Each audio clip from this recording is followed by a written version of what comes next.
This podcast is brought to you by our presenting sponsor, Black Acres Roastery.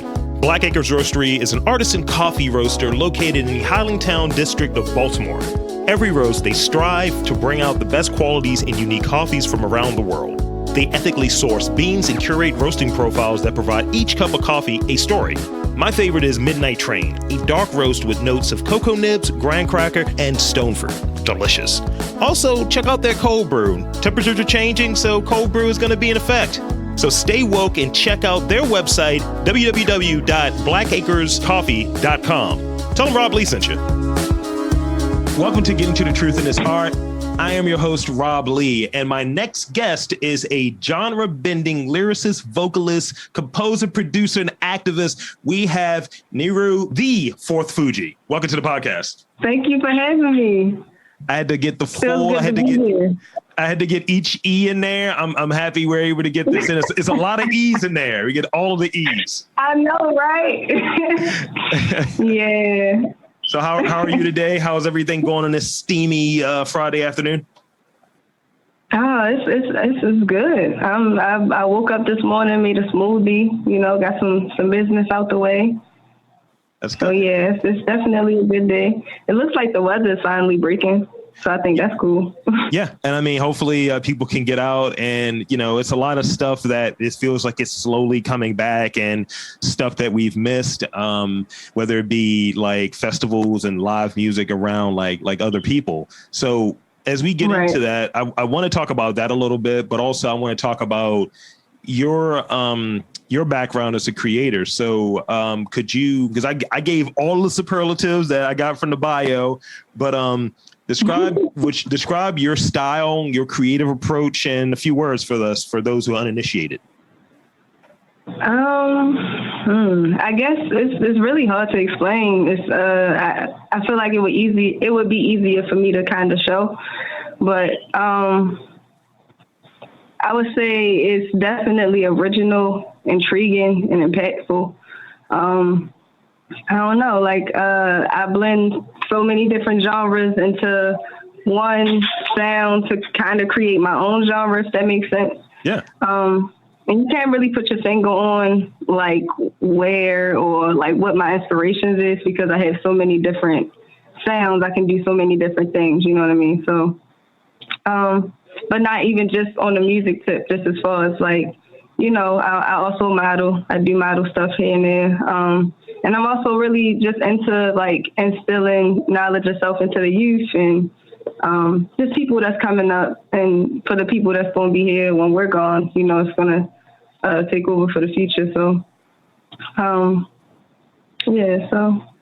What was the question again? No.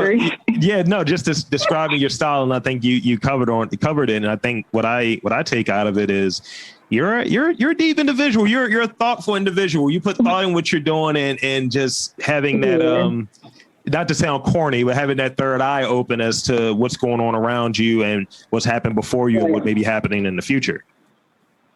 Yeah, definitely. And like you said, it is a lot of depth that comes to just the type of music that I make, my message, even down to my style. So to really put words to it is kind of, it's kind of hard, but, I try to, explain it the best way that I can.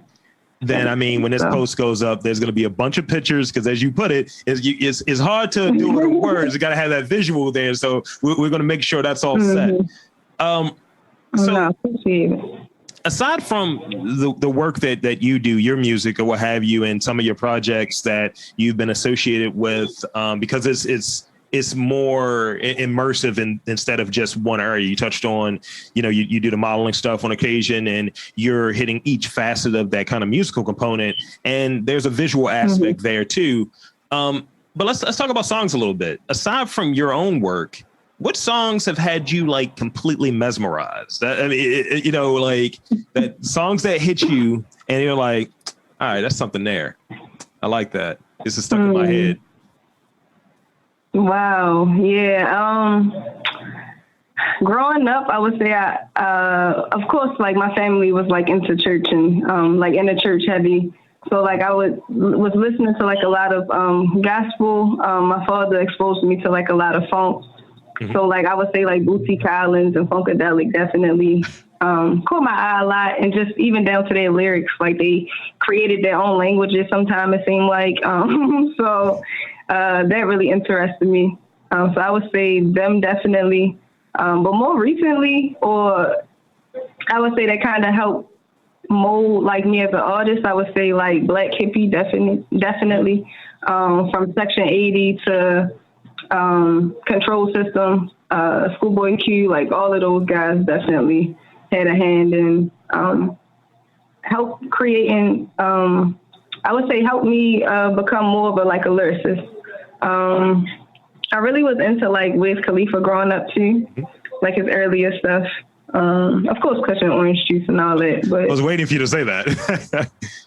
Yeah, of course, you know, let's see. It's a couple guys though. Like I really, really like what FKA Twigs was doing earlier in her career. Like a lot of the different sounds she was creating was crazy. Same with James Blake, Kilo Quiche. I listen to a lot of underground music. So I like that 2 weeks. Don Kennedy Yellow album too. Yeah. I mean, it was this podcast I used to do called I'll Put You On To, and I would hit on like I didn't listen to the radio. I was always on that piff. Like, y'all need to get this new thing. Let me put this out there. And it was like kind of before a lot of these people kind of blew. And we're talking like 2009, between 2009 and 2011. And just seeing like where they went. You know, like that thing of like, this is where you were at mixtape. This is where you were at with EPs and things like that. And then where you went once you got that deal. And it's like how things change. And it's like some of them, regrettably, I've not listened to anymore. Like I was like, I'd rather go back and listen to your old stuff or what have you. Like, and you're touching on like Wiz Khalifa. Like, yeah, I'm gonna listen to the early stuff. And it's not a slight against any of the current stuff, but it's just like this is more of what I look for from this artist. Right, exactly. So speaking of as an artist, what are some skills that you've had to unlearn that you may have utilized in your personal life or your career early as a creator and an artist? And what are some things that you've had to unlearn to progress? Honestly, for me, I would say overthinking. Just because of like the type of music that I do, it's easy for me to kind of get caught up in like, I guess the trend or like what other people is doing or trying to be like relatable or, you know, like those types of things. So I feel like just in general, just overthinking, you know, writing as far as like even recording, if you was to like go to the mic and do something, that first thing that you do, a lot of the times the first idea, the first breath that come out your body, like that's, you know, what you need to keep, you know, but a lot of times we might overthink it and do it like 3, 4, 5, 6 different times. And it's still not what we want. And then end up going back to the first version anyway. You get what I'm saying? Yeah. So that definitely, and being patient and persistent. So like that's the most important part. Persistence, consistency, and, you know, being patient. Especially when you're doing something different. It's going to take a little second for everybody to catch on and catch up. But if you know, knock at it long enough, it'll happen, you know. So it's like, I'm not slowing down for you. I just got to catch up. Yeah, you know, type of thing. Type of thing. Yeah, like it's funny, like you talk about that and doing something that's different. Like everyone is a podcaster, everyone's doing this different stuff, and there's so many people that hit me up, hey, can you plug me in and all of this? And I have a pretty long elephant-like. I have a long memory, and you know, they say an elephant never forgets, right? And I remember when I got started in this, in my nascent stages of being a podcaster, I used to hear all types of junk, like, what are you in your mom's basement just recording by yourself? And it's just like, y'all going to catch up eventually. And this is going to be something that really, really pops because it's DIY. People see it as an opportunity to get their stuff out there. And I want to say it's industries that have suffered due to like COVID, as I touched on earlier, like, you know, live things are kind of like, well, life support, you know, and stand-up comedy on life support, and people want to be personalities, and a podcast seems like a very easy way to do that and to kind of get their stuff out there and make themselves still relevant to a potentially new audience. Right. So this might be a challenging one, because I feel like I already got it from you that you're an audiophile, you're a music person, obviously. What was the first album? Legitimately album? We're not doing mixtapes here. We're not doing, somebody dub this for me. What was the first album that you owned, and how did you obtain it? Wow. The first hardback, album, I would say probably Chingy. Like 8 Ball or something like that. Like it was one of those. It was hard though. Like the whole setup was crazy. Like of course it had the lyrics and the booklet and everything, but nah, like I wanna say it was Chingy, and I got it for Christmas. Powerball, yeah, that was it. Yeah, that was it. With the classic single shit. Baller Baby. Yo. Yep, I'm a baller. Yep, that was the one. Yo. That was the one. Wow, that's crazy. Yeah. Yo. Interesting. Great. That's great. I mean, I got corny shit. Like I got what was it? I feel like no. See, I used to go to like the flea market, the Patapsco joint, and I would go to the legit. They was clearly stolen, but legit. Like get the real CD joints, not the fakes. And I remember I went there and I got like the one that I bought with my own money. It was like QB's finest, friggin' Nas's group.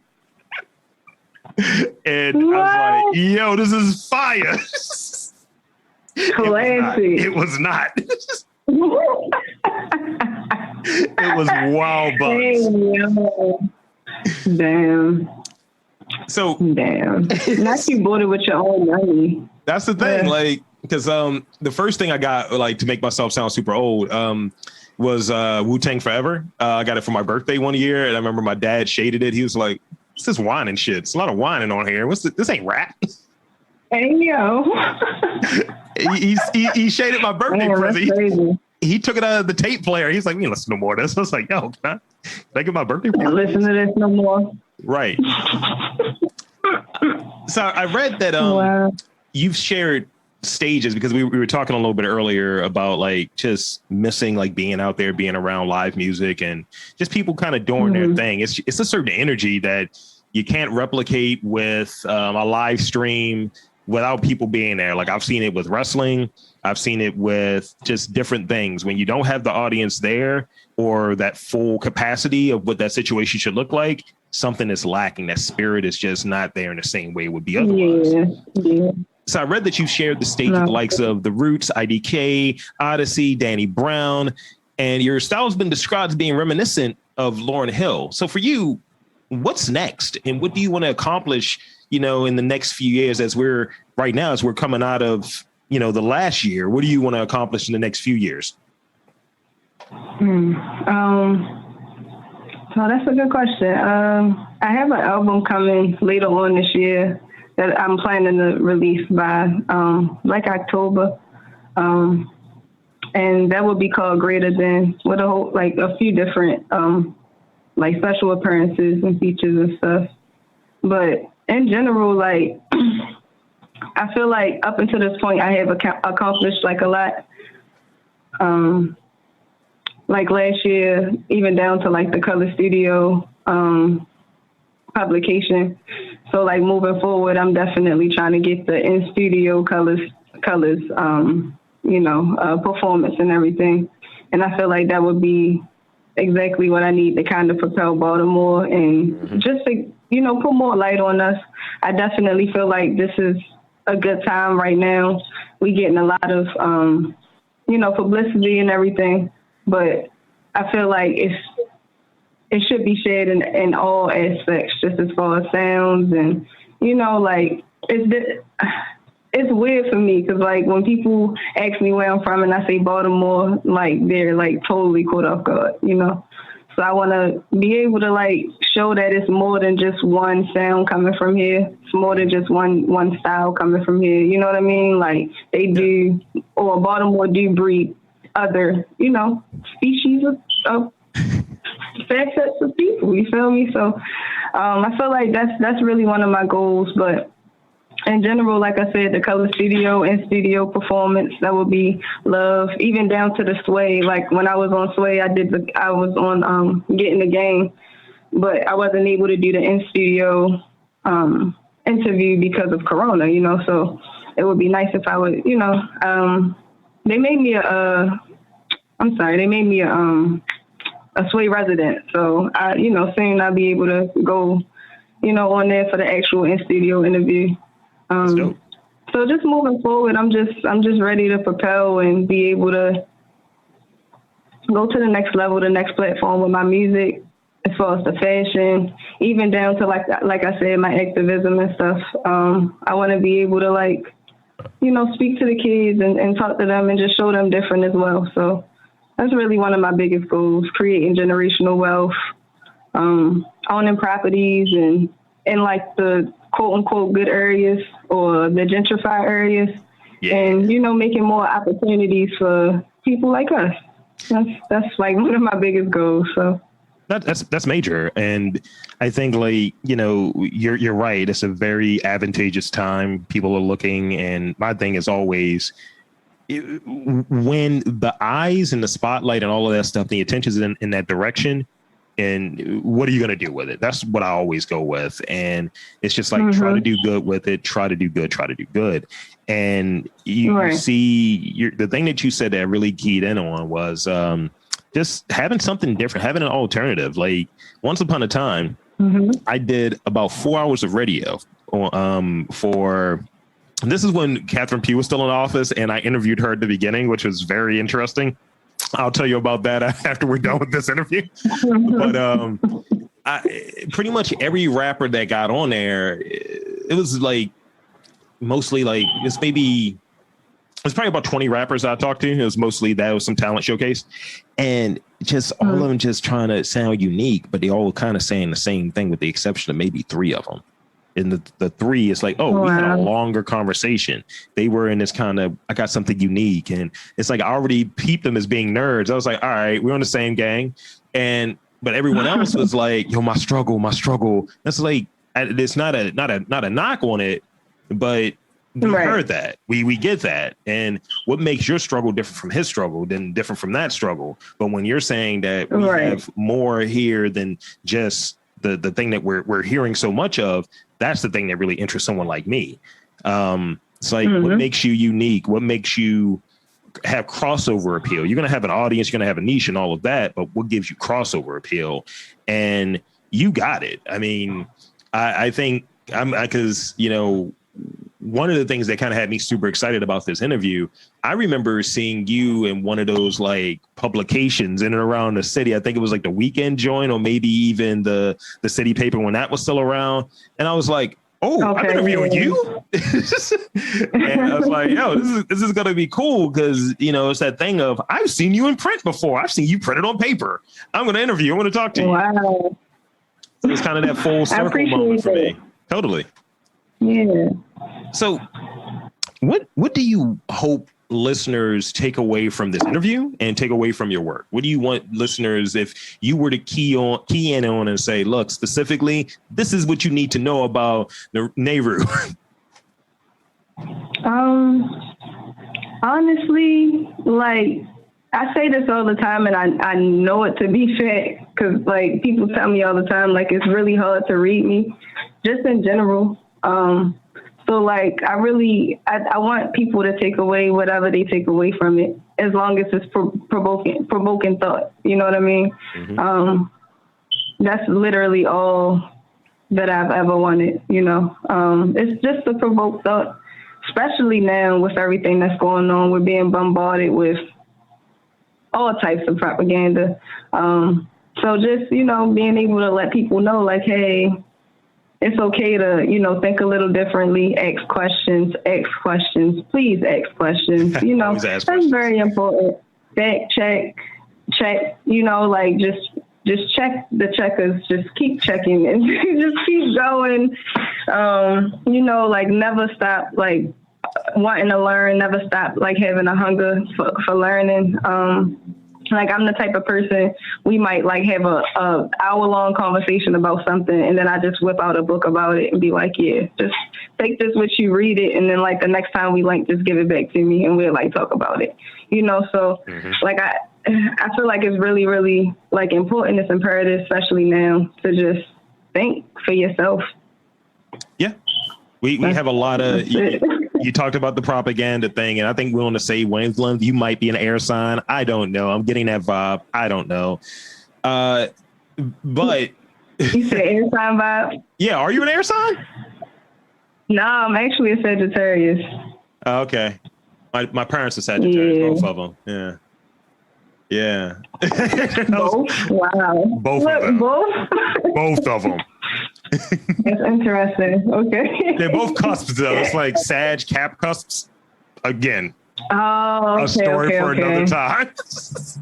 Wow. But I mean, yeah, knowledge is to be shared, and there is a lot of propaganda out there, and a lot of things where people aren't thinking for themselves, and you know, it's a lot of stuff that we consume that definitely has an impact on how we operate. The feedback cycle of, is my stuff good, right? Am I getting this many downloads? Am I getting, instead of sales, by the way, right? Am I getting this many likes on a post? Is this person contacting me? And we have all of these different things that determine what is considered viable and valuable content or contact. And that has an impact on how we go about things. But you know, we have to just be able to find out these things on ourselves and get back to real like reality, you know, these real things. And I think technology I think we've seen in this last year that technology can do things when it's overused. It has to be a part of your diet, but not, it has to be a part of your diet, but not like junk food. You know what I mean? Like it has to be looked at like junk food, but in the same way, you can't be consuming so much social media. Like you can't be consuming all of that McDonald's. I don't eat McDonald's, but I'm just saying. Right. Exactly. No, exactly. You are what you eat, and that goes with everything. Yeah. You know, like from the music to what you watch on TV to what you put in your body. You know. So you saying I can't subconsciously? So you saying I can't listen to a bunch of like rap songs about dudes killing people, and then you know I can't do that? And I mean, to each his own, but I wouldn't, you know, I'm not promoting it, you know, like I feel like it's balanced, like yin and yang. You can't do too much of anything, you know?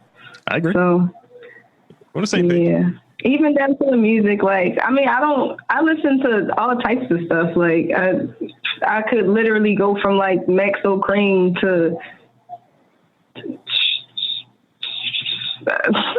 literally like anybody, you know. So like I'm not gonna make it seem like I tell people all the time, like I don't know why people think I listen to Erykah Badu all day. It's like, nah, you feel me? But like also it's a balance, like it's a balance, you feel me? So you know what, we're gonna ask that question. Like, so question, you a Spotify person or you Apple Music Tidal? What are you getting your music from?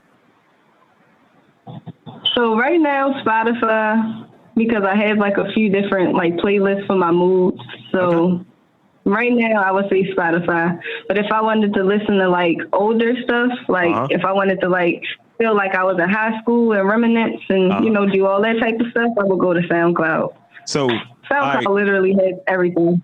I got SoundCloud on my joint. We're going to do a quick experiment. This is the first time, by the way.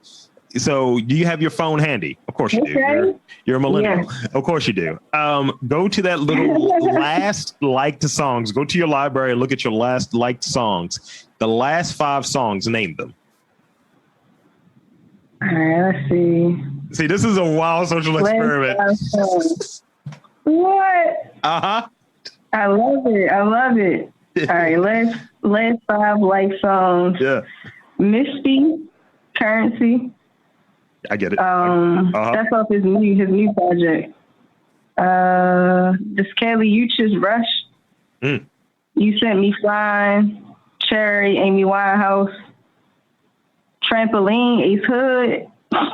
And you're not gonna believe this one, but Wash and Powder Money by OJ, the Juice Man. Nice. I don't think you're gonna know any of them. I know a few of yours. I don't think you're gonna know any of mine. I'll share it because I don't want to put you on the spot like that. No, you good. You good. No, but I'm gonna do it. I gotta share it. I gotta share it. I have Friends on here by Houdini is the most recent song that I've liked because it was in a Corona commercial last night.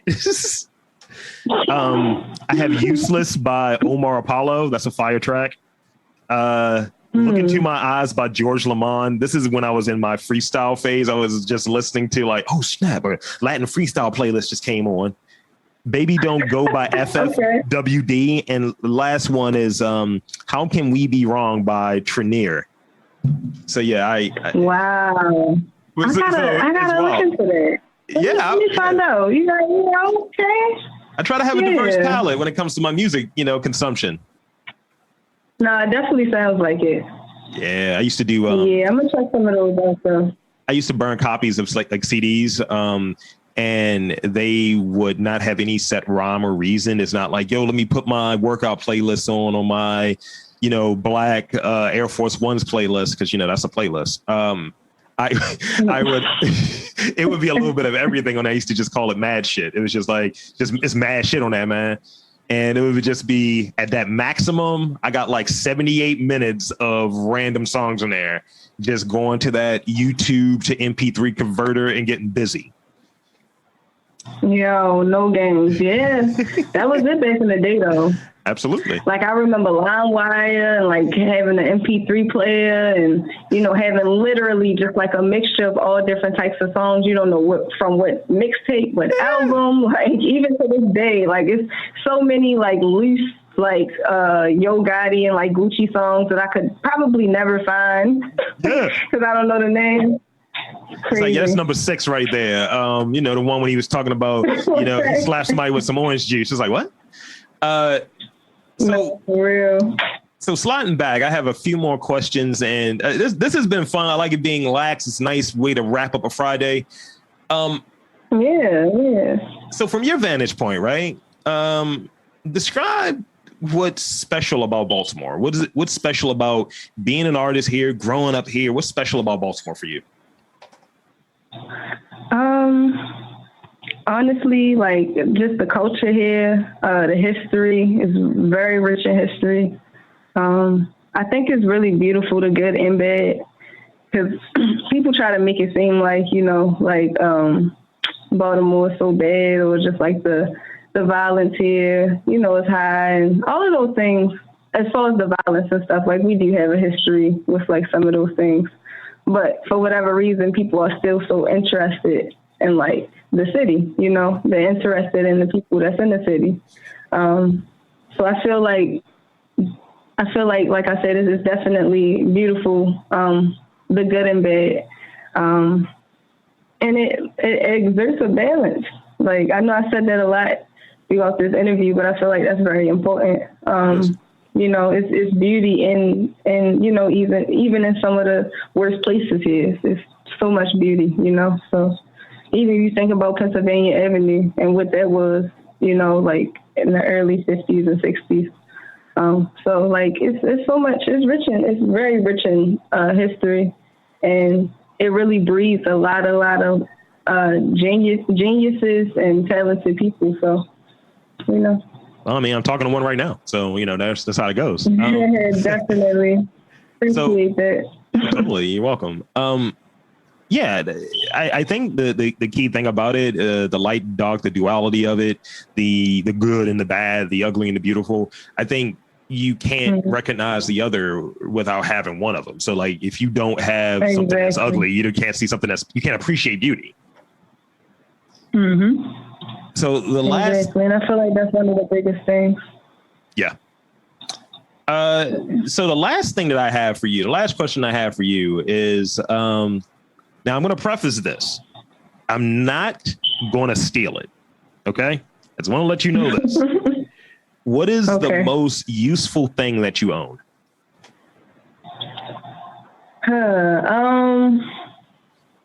The most useful thing that I own right now, I would say I've been collecting seeds forever, probably since like 2014. Okay. So I have like a bunch of just like fruit and vegetable seeds, weed seeds, apples, pears, tomatoes, all types of stuff. So I feel like that's probably the most, important thing that I have right now.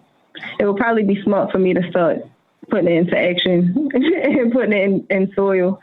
But I think that's the most useful thing that I have right now. So what's the significance in collecting the seeds and kind of cultivating that? Just because I felt like I might need them at some point.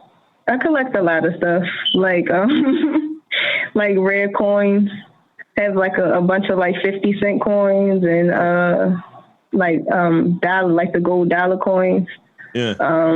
I collect coins in general just because they're made out of silver and copper and things like that. So yeah, I'm really big on that type of stuff.